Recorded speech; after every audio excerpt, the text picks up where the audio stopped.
Thank you so much for joining us on Straight Outta Savannah, talking with Tammi, with my guest, Tasha Christy. She is here and she's going to share a little bit about what it is that she does and who she serves. Natasha, take it away. So hi everybody. I call myself an energetic marketing coach, copywriter, and I'm a human design expert.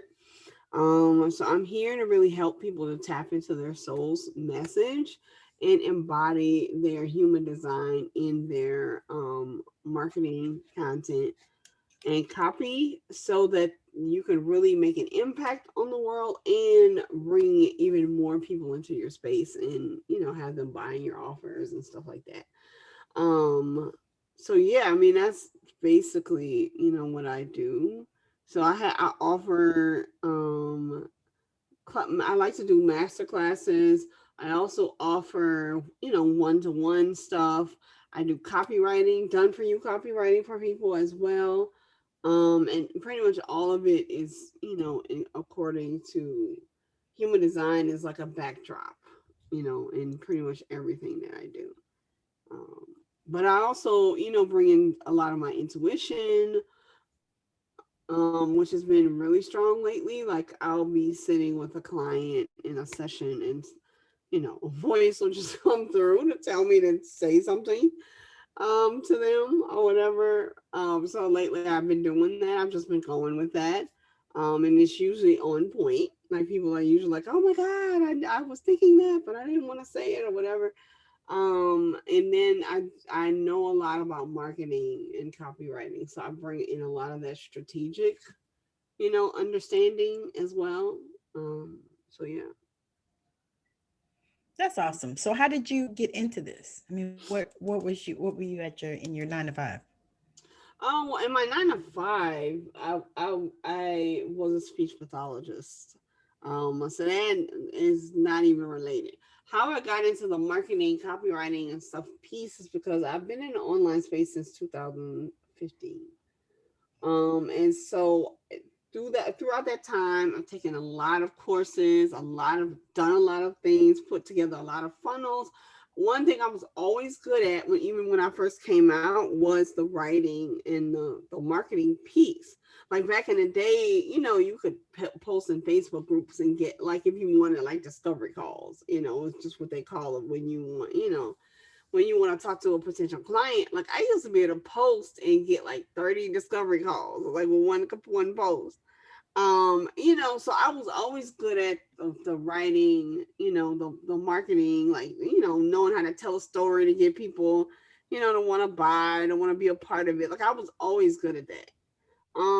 But it took me a while because when I first started out, since I am a speech pathologist, that's what I started out in. I started out as a consultant for other speech pathologists because I had done all these things in my career. Like I had lived in New York, I lived in DC, I lived in Dubai, like I worked abroad.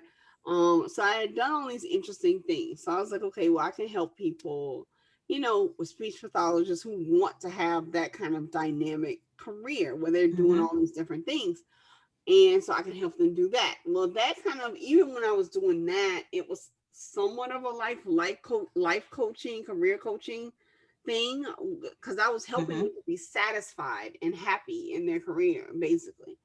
And it morphed kind of over time into, I would say, a professional branding, because toward the end, when I stopped doing that, I was helping to position them as like experts in the field, because in speech pathology, everybody is pretty much trained to the same thing. We all receive the same training. We have to meet the same requirements in order to practice, like all this stuff. So I was like, okay, so what's going to make you stand out in the market, and get a better job than somebody who's coming with the exact same training as you?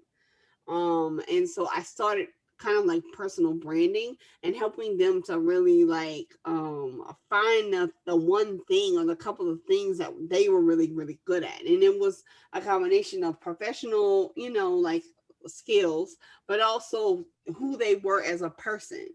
So I was doing that. And then I got tired of, I kind of was getting tired of speech pathology as a career. And so I was like, okay, well, and maybe what if I can help all the people, like reach their goals and, stuff like that. So I want to be a life coach. That was like in the 2017. But I didn't plan on, I knew for this, I was like, okay, well, so I know I'm probably going to have to go and get some kind of certification training or something like that. But I didn't plan on doing it immediately. I thought that I was going to see some clients first and then, let me go and get my certification, whatever I need to get. I went to do this observation for this life coaching program, and I ended up joining the program. And it was like a year-long leadership ontological coaching like training program. And so I completed that early 2019. And then what ended up coming out of that was I ended up combining like the embodiment stuff that I had learned from the program, plus still leadership, messaging, marketing. So it was kind of like, showing up powerfully because you're doing this stuff in the background, this embodiment work in the background, whatever. But it didn't and then toward the end of 2019, I had been working with a human design coach by that time, and I had been using human design and for myself, and I had started doing some research. I was like, oh well, this seems, I really enjoyed, reading about it. So I was like, okay, well, let me see if I can maybe infuse some of this in my work. And so I started doing readings, for people, stuff like that, and it just kind of took off from there. And it continues to evolve, I guess you would say. Yes, Yeah. yes, yes.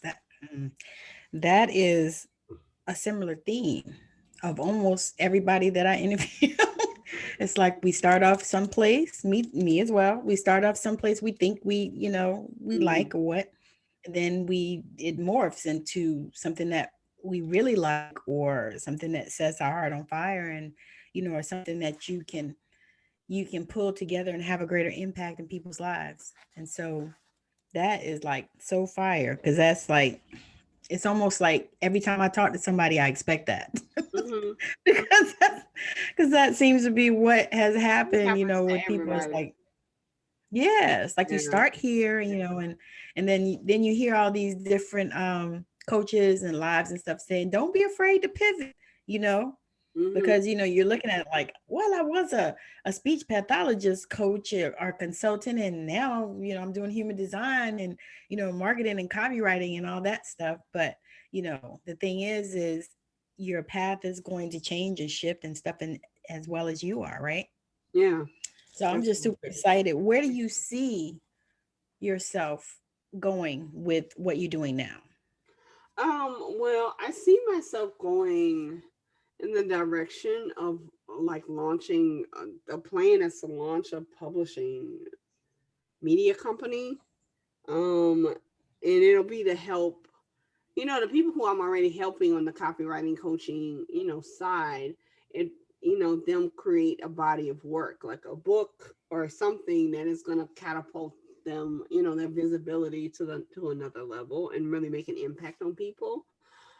And so that's kind of where I see myself going in the future, is where I'll have like, coaching side where I continue to coach and, mentor people, but also, help them. Like I start this other company where I'm helping them publish books and like just doing all these different things with that. That's kind of where I see myself headed with it, because it's like I'm really into content.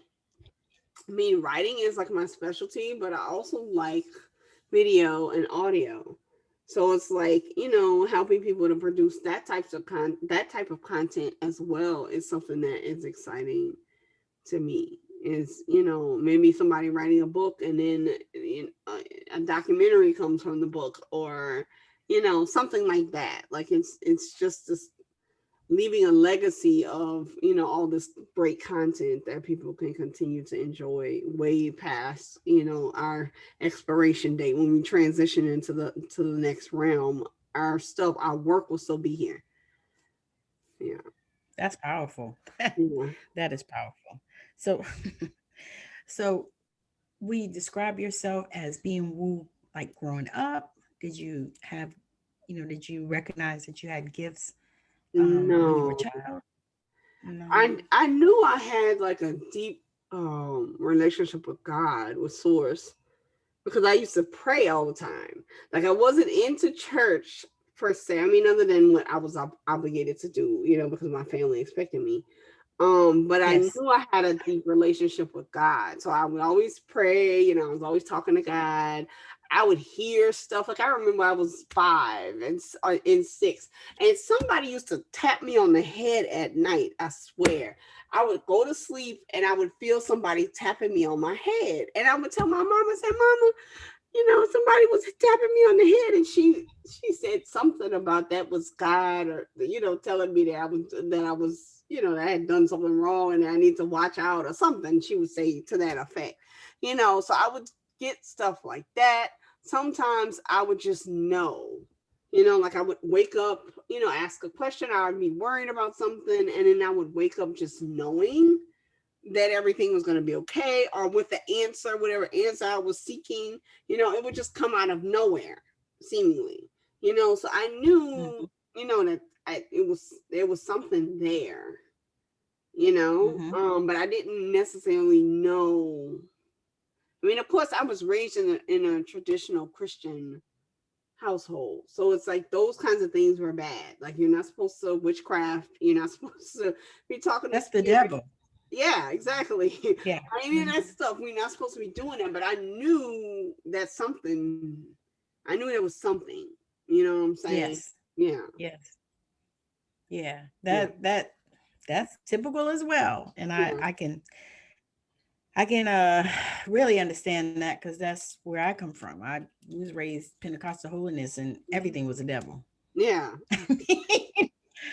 If I laughed, I talked to my husband, I said, it's almost like they worship the devil more than they worship I God. know, right? Because yeah, People everything was the concerned devil. about, It's like, yeah, oh, you better not go down that street because it's the devil. you know, it just yeah. So it's hard when you're there. It's like, who do you talk to? I mean, mhm, because if you do talk to them, they'll be like trying to take you down and let them cast the demons out you and stuff. yeah, exactly, yeah, That is so powerful. All right, because it sounds like what you're doing lights you up. I mean, you get this whole glow when you start talking about, especially when you're pulling it all together. Because I can understand that it probably was difficult when you started, moving toward this way. Because I'm sitting here listening to you, and I'm like, a speech pathologist.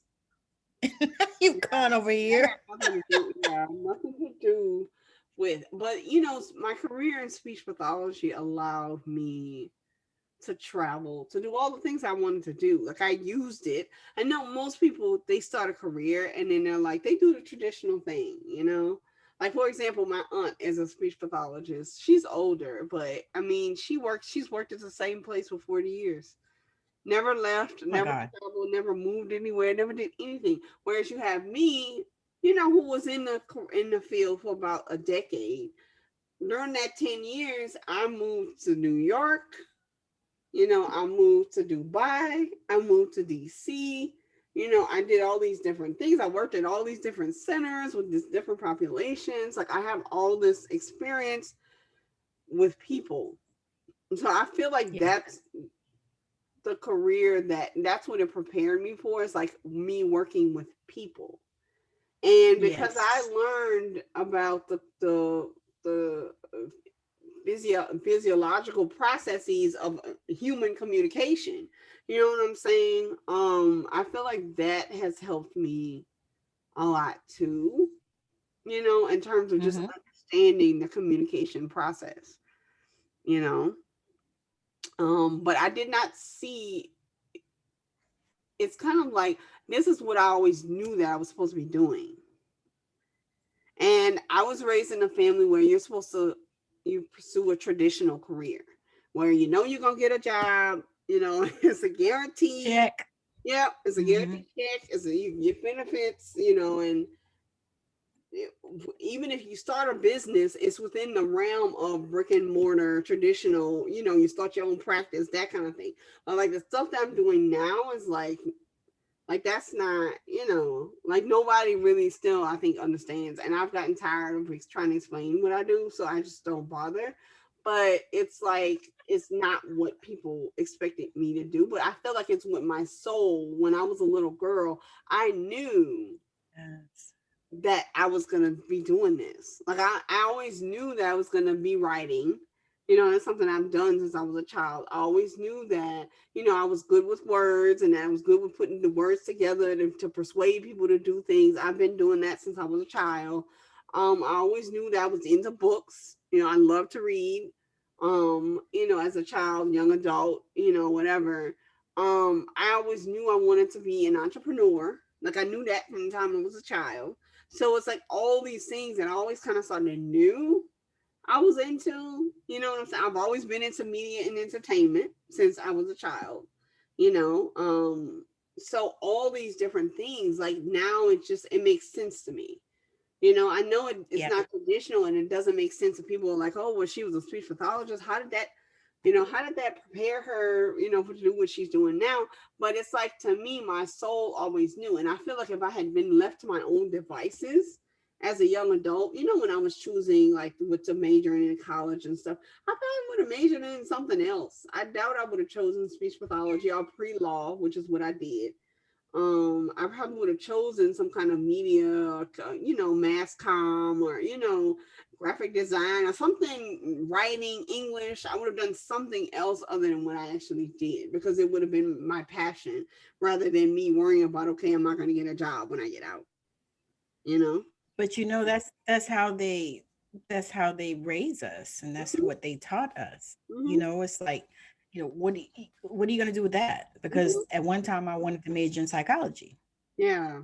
and I was like, because I was really interested in, the behavior and all this stuff, and Hmm. I was thinking I wanted to do that, and then I thought about, I think, literature or something like that, because I also was like you, always was a writer, just never really followed that Hmm. nudge and stuff. And so I felt the same. I feel the same way. It's like, and people say, well, why did you become a nurse? I said, because my mama told me to go to nursing school. Yes. And you know what she said? Go to nursing school. You'll always have a job. Yep. You know what? That's what we She's heard. right. Yep. Yep. It's But what like they you'll always don't have a tell you, job. what they don't tell you though is the price that you pay, for not Yes. really, like, doing what your soul is calling you to do. They don't tell you about that because, No. for our people, I feel like a lot of times we are so steeped in a tradition, but also struggle, that we feel like, okay, if you could just get a job and that way you have a steady income, you can survive. You know what I'm saying? Like all these lofty dreams. Like my dad was telling me that the other day, well, you need to come down to reality. Like, what is this world? Come out the clouds. What is this world that you live in where people do all these things? What are you talking about? People don't do stuff like that.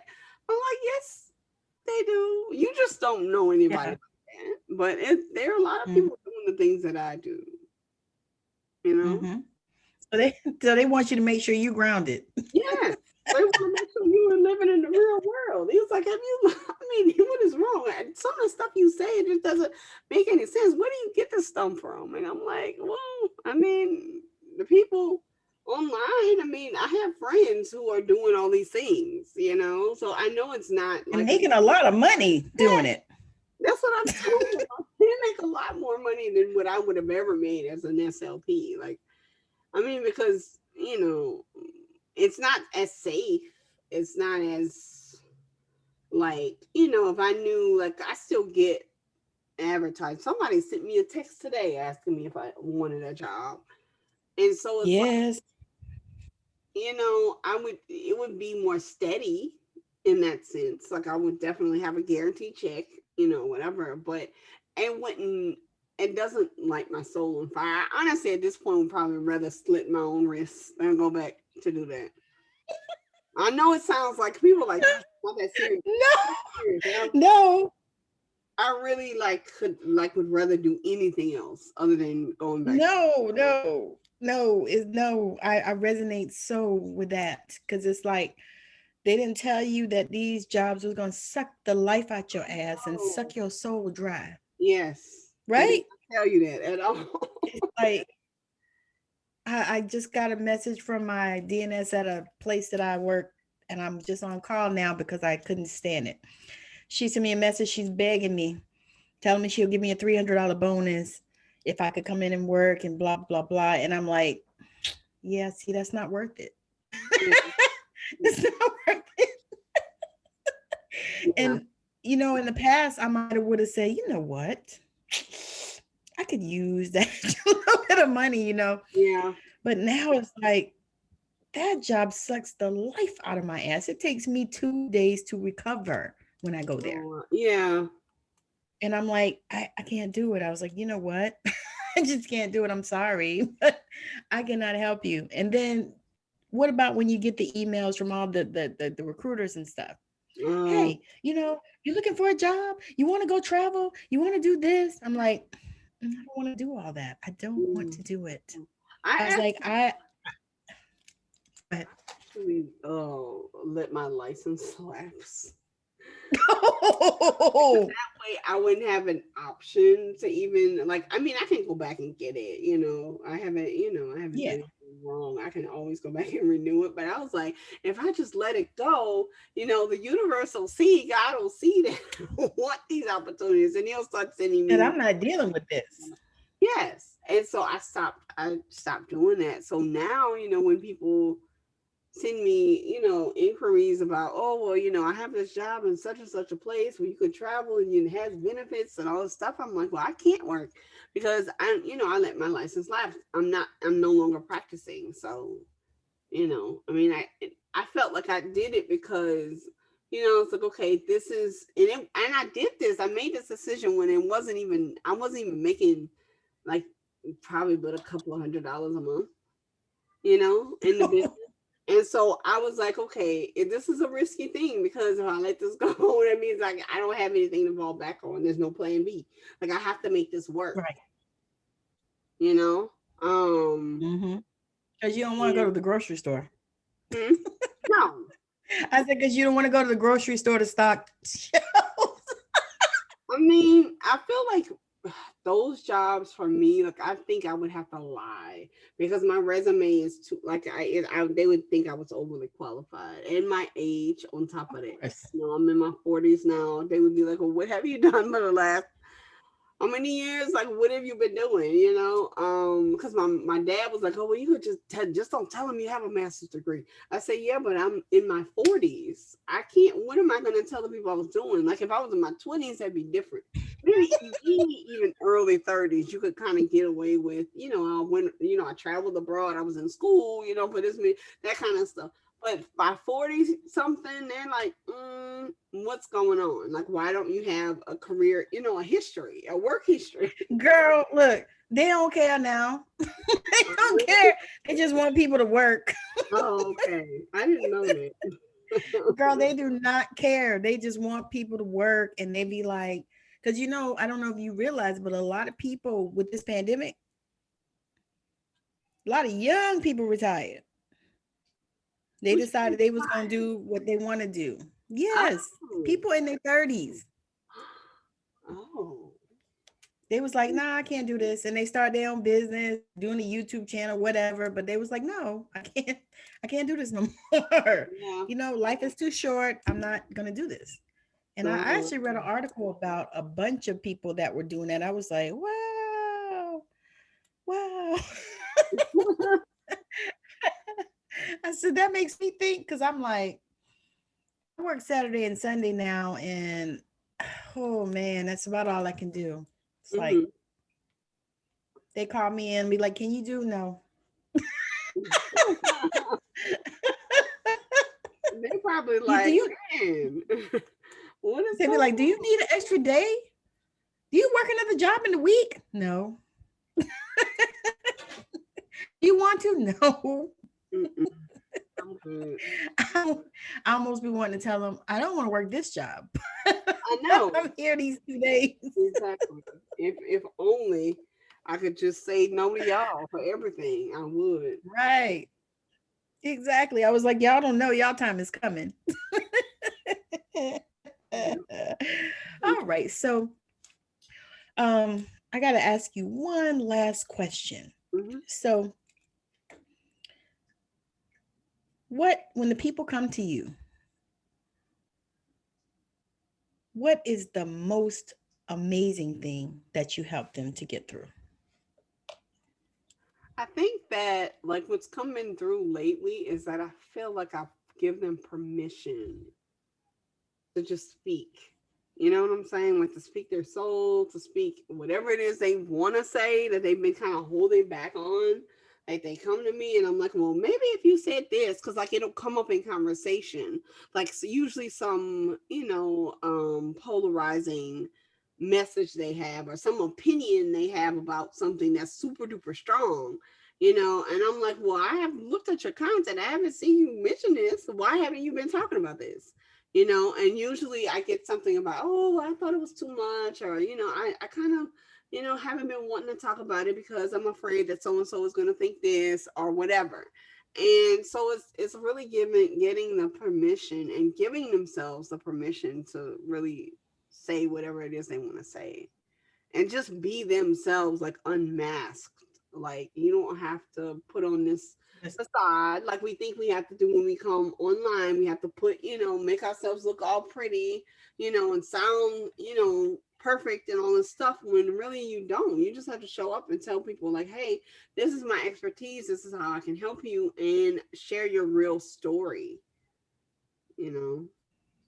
So really allowing them to step into their authenticity. Yeah, so much. Awesome. And not in Yes. because I feel like a lot of times in the online space, authenticity has become like this buzzword, where it's on even that is Yes. almost manufactured. You know what I'm saying? But Yes. really, it's Yes. telling us about your day, even if it's not, you don't think it's that exciting. You know what I'm saying? Mm-hmm. Really figuring out, telling us when you make mistakes, or when you've done things that you're like, oh shit, I shouldn't have done that, or this is a lesson I've learned from this. Or when I first came into the industry, this is what I experienced, and if I had known what I know now, I would have done it this way. Like just real authentic, like I'm not a perfect person, type of thing. That's fire because that's the journey that I'm actually on.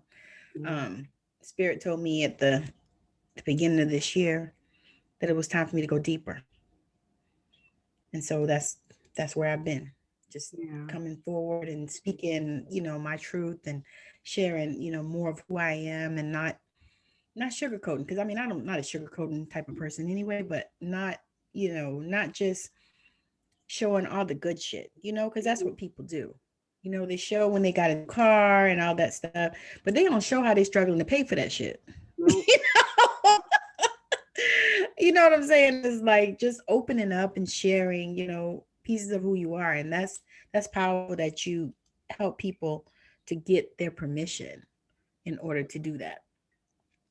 All right. So I want you to share with the people how they can connect with you, because I know that they're going to want to connect with you so they can get a session with you. Or are you doing like group work as well?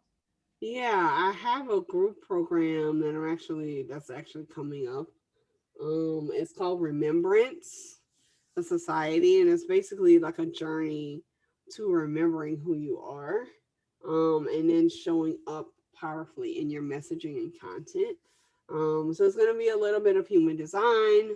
You are going to learn, how to create content and stuff like that according to your unique energetic process. But it's also a lot of embodiment in there. And there's also some marketing and messaging pieces in there about how to really write copy, and create content that converts, that gets people super interested in your work. And yeah, so that is going to be, it's a group experience. I would say it will be like a mastermind, but with the group coaching component. So yeah, there's that. And then I have So huh? are you just taking women in that program, or is it open to everybody? Everybody. I work Okay. with people, all genders, mostly non-men. Most of the people who work with me are either, women, since they identify as women, or they're like gender non-conforming or something. Mhm. Um, every now and then I work with a guy, but most guys, I don't know. I usually Yeah. attract non-men. But it's for all genders, regardless. Um, And about how many people are you looking to have in that program? at the most 12 probably, because I want it to be intimate.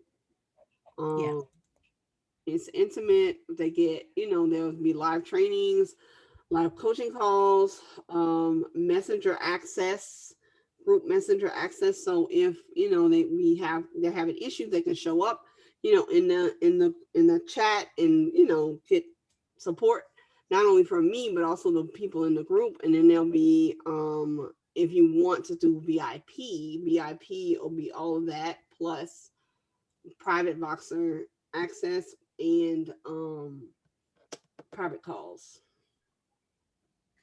Okay. That sounds good. Yeah. That is awesome. Yeah. All right. So share where the people can connect with you. You can find me on Facebook. That's where I'm the most active. I am also on Instagram, but I don't.